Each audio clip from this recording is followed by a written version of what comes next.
দেবব্রত বিশ্বাস নামটি মানুষের কাছে ভালোবাসার নাম, বিশ্বাসের নাম। তিনি যে দলেই থাকুন, মানুষের পাশে তিনি থাকতে ভালোবাসেন।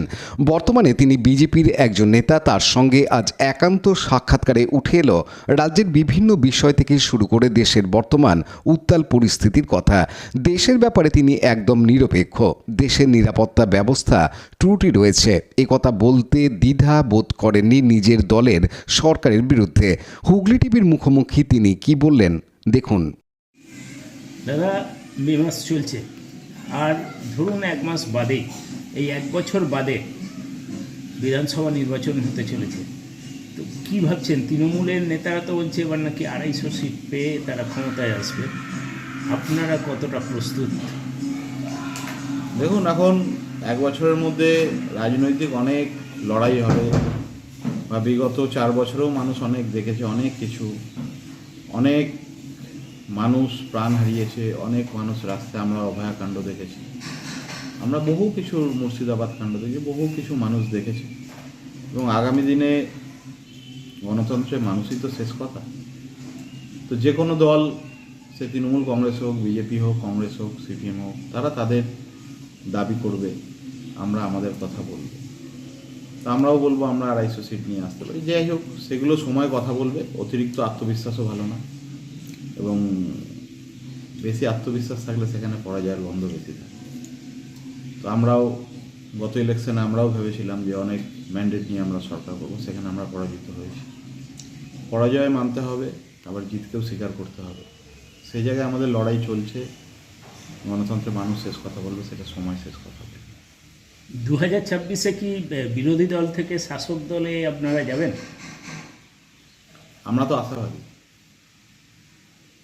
আশা করব যাতে মানুষ তাদের ভোটটা ঠিকঠাক দিতে পারে, মানুষ যাতে নিজেদের রায়টা প্রতিফলিত করতে পারে, সেইটা দেখব। যাতে কোনো ভোট, যেটা হয় ভোট লুট হয়ে থাকে, বহু এলাকায় মানুষকে ভোট দিতে দেওয়া হয় না, সেই জায়গাটা ভোটটা যাতে অবাধ শান্তিপূর্ণ হয়, তাহলেই আমরা আশাবাদী।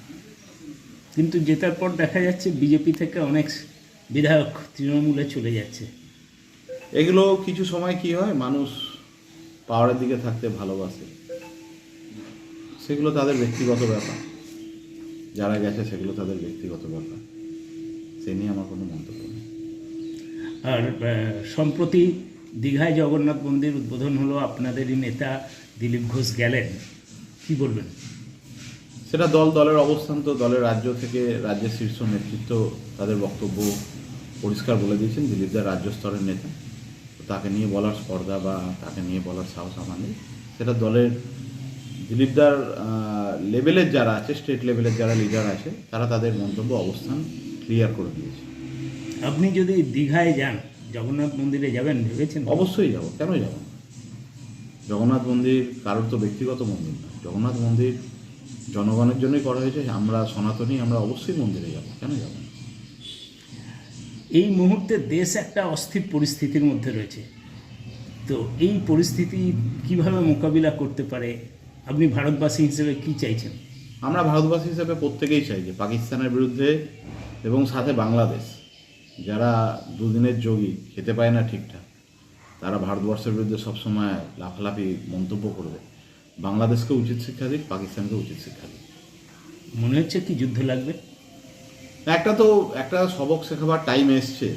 না হলে এরা বাইরে থেকে যেভাবে কাশ্মীরটা দেখুন, পর্যটন ব্যবসার জন্য আজকে কাশ্মীরের যুবকরা কাজ পাচ্ছে। আর্টিকেল 370 উঠে যাওয়ার পর সেখানে কাশ্মীরের ম্যাক্সিমামটাই ওখানে মুসলিম সম্প্রদায়ের মানুষ, এবং তারাও সেখানে ভালো আছে। পর্যটন ব্যবসা ভালোভাবে গড়ে উঠেছে।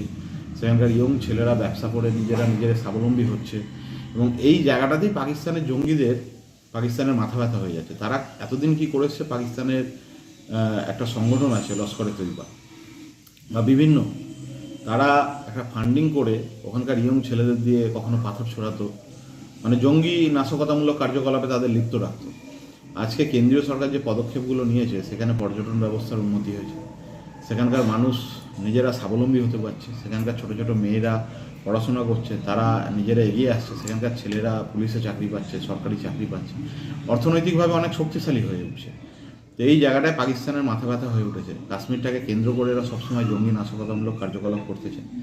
সেই জায়গায় এরা এদের কার্যকলাপ করছে, চেষ্টা করে চলেছে এবং ওখানে কিছু যুবককে বিপথে চালিত করার চেষ্টা করছে। এবার কেন্দ্রীয় সরকারের সময় এসছে উপযুক্ত জবাব দেওয়ার। আশা করা যায় দেশের মানুষও চাইছে, 150 কোটি মানুষ চাইছে, দেশের সনাতনীরা থেকে রাষ্ট্রবাদী মুসলিমরা থেকে সবাই চাইছে জাতি ধর্ম নির্বিশেষে। আপনারা দেখবেন নদিয়ার ছেলে ঝন্টু আলী শেখ, সে মুসলিম সম্প্রদায়, রাষ্ট্রবাদী মুসলিম, সে দেশকে ভালোবেসে নিজের প্রাণ দিয়েছে। তার দাদা যখন তাকে মাটিতে নিয়ে যাচ্ছে কবর দেওয়ার জন্য, মসজিদে যখন নামাজ হচ্ছে, সেখানে তার দাদা বলছে আমার ভাইয়ের মতন এরকম আমরা সবাই দেশের জন্য প্রাণ দিতে প্রস্তুত। তো এই দেশটা আমাদের সবাইকার। তো এখানে দেশের মধ্যে কেউ কেউ চেষ্টা করে বিভাজন করা, তারা মূর্খ, তারা জানে না দেশের হিন্দু মুসলিম সবাই আমরা চাই দেশ আমাদের 150 কোটি মানুষের দেশ, দেশের মানুষ আমরা যাতে নিরাপত্তায় থাকি। নিরাপত্তা সুনিশ্চিত করতে হবে কাশ্মীরে। কেন্দ্রীয় সরকারকে বলবো, খালি আমরা জঙ্গিদের দোষ দেবো সেটাও ঠিক নয়, কেননা এখানে কেন্দ্রেরও কোথাও গাফিলতি আছে। সেখানে তাদের সেন্ট্রাল আইবি কী করছিল, তাদের সেখানে আর্টিকেল 370 ওঠার পরে কেন্দ্রীয় শাসিত অঞ্চল, সেখানে সেনাবাহিনী যথেষ্ট পরিমাণে মোতায়েন রয়েছে, তারপরেও কীভাবে জঙ্গি নাশকতামূলক কার্যকলাপ হলো। তো এই জায়গাগুলো কেন্দ্রেরও উচিত খতিয়ে দেখা, কেননা আমরা বলে দেবো, মুখে বলবো হ্যান করেঙ্গা ত্যান করেঙ্গা, কিন্তু কাজের কাজ কিছু হবে না, সেই জায়গাটাও ঠিক নয়। একদিকে অর্থনৈতিক যেরকম ডেভেলপমেন্ট হচ্ছে, সেরকম আমাদের নিরাপত্তার দিকটাও, পর্যটনদের যেভাবে যারা মারা গেছে আজকে এখানে, খালি আমরা পাকিস্তানের উপর দোষ চাপিয়ে দিলে হবে না, আমাদের নিজেদের নিরাপত্তাও ঠিক রাখতে হবে।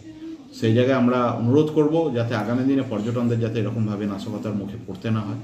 বহু মানুষ, প্রায় 26 থেকে 27 জন মারা গেছে, আমরা তাদের জীবন ফিরিয়ে দিতে পারবো না। তো এই জায়গাগুলো কেন্দ্রকেও নিরাপত্তার দিকটা সুনিশ্চিত করতে হবে। কাল মাধ্যমিক পরীক্ষার রেজাল্ট বেরিয়েছে, আপনি সফল পরীক্ষার্থীদের উদ্দেশ্যে কী বলবেন? আমাদের মাধ্যমিকের আমাদের জেলার বহু ছেলেরা, পান্ডুয়ার একজন ছোট বাচ্চা আমাদের 6ষ্ঠ স্থান অধিকার করেছে। আমাদের জেলার বহু ছেলেমেয়েরা র্যাঙ্ক পেয়েছে এবং সারা বাংলা জুড়ে খুব ভালো রেজাল্ট হয়েছে। এবং যারা র্যাঙ্ক পেয়েছে এবং যারা রাজেশ মণ্ডলের সাথে সৌমিত্র সিংয়ের report, Hooghly TV. Like, share, subscribe করুন হুগলি টিভি। খবর এখন বুক পকেট।